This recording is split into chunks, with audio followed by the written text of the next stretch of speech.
My friend Deb and I met at church. We both had sons in the nursery. They were the same age, and Deb and I had the same name, but other than that, we didn't have a whole lot in common. She had been a missionary in Indonesia for 4 years. I really hadn't been much of anywhere. I didn't travel at all when I was growing up. I had been to a few different states with some training with work, but traveling just wasn't something I had much experience with. But one morning when we were spending time together, she told me that somebody in her class, she taught English language learning classes for adults, and somebody in her class had traveled a lot for his job, he's from Italy, he wanted her to be at his wedding, and he was going to give her a free ticket so she could come and be there. And I said, of course, somebody gives you a free ticket, you got to go. So she said, well, it would really, I think it would work better if somebody I knew went with me. Yeah, you got to find somebody to go with you. And so then she said she wanted it to be me, and I said, never occurred to me. But I went home, talked to my husband at the time, we figured out what we were going to do about the kids, and off we went. So I remember when we got on the plane that would go across the ocean, and I just remember it just blowing my mind. It was so big. I am pretty sure there were more people on that plane that lived in my hometown. I'm almost positive. It was crazy. So we got into Italy. We spent 5 really delightful days with a family there. They were so hospitable. We went to a wedding that was beautiful. They took us to Venice the next day, which was very generous, the day after they got married. So we got to see the gondolas and the ancient buildings. And after we had spent those days there, we were getting ready to head over to France. So Deb knew a guy over there that was willing to host us. And so in order to do that, we were taking an overnight train. So the family was seeing us off and warning us to watch out for the gypsies, which I didn't really know what to make of that. But we got on, and when we got onto the train, it was like what I had seen in movies, like the aisle on the side and the doors, that kind of open like that, and then the benches that face each other. And as we settled in, a young man came into the car that we were sitting in, and he was traveling around Europe by himself. And he was just very personable. He had wonderful stories.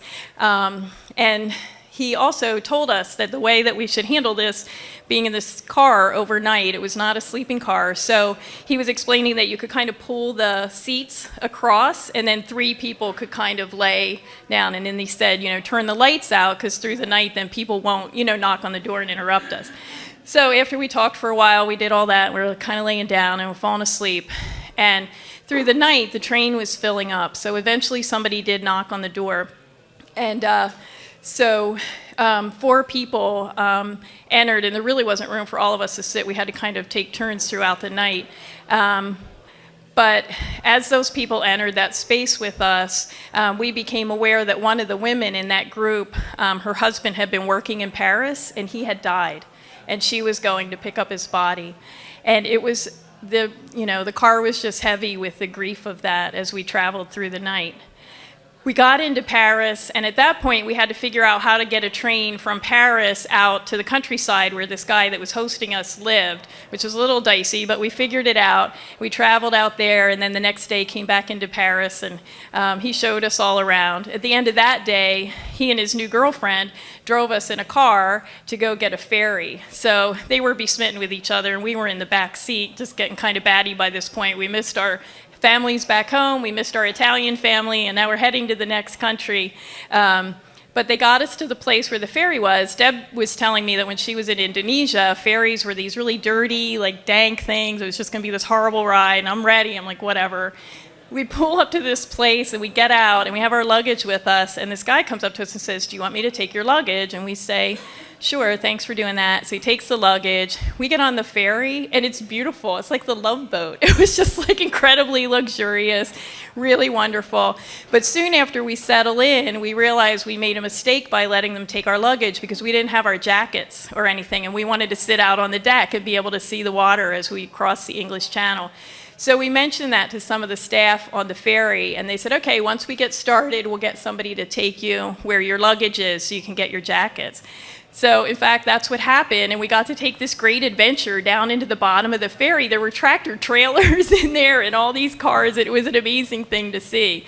But I was worrying. I'm thinking, well, how are we going to find our luggage, But as we make our way through all these vehicles, there's this cart, and our 2 suitcases are the only ones there. I guess everybody else on the ferry had driven on, and whatever they had was in their cars.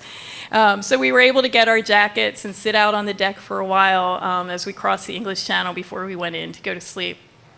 So then we got to London, and there was a guy there that Deb knew, and he and his girlfriend, they were just a young couple that lived in the city, worked in the city, and so we had a real fun time with them because it was real fun for them to do the tourist thing with us that they don't usually do, you know, when they're just living and working there.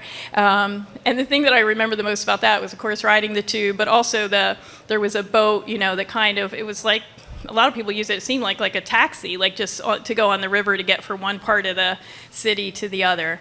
I have to say, I don't have any memory of the ride home. I guess by that point, I was just a very experienced and jaded traveler, and nothing was too exciting. But after that trip, it just really changed all my thinking, and from that point on, I would just never say no when somebody asked me to go on a trip with them.